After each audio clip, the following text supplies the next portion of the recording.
Removing a 2.5-inch hot swap drive cage.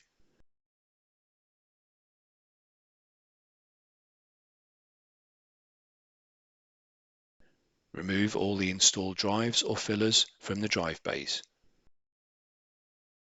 Remove the top cover. Remove the front panel.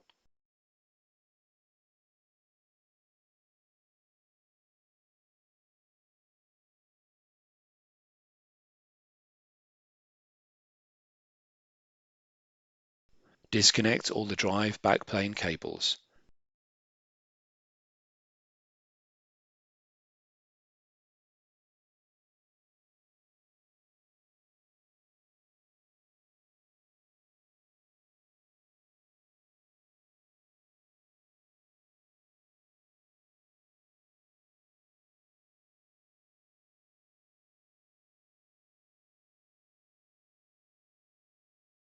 Remove the 2 thumb screws on the assembly to disengage it from the crossbar.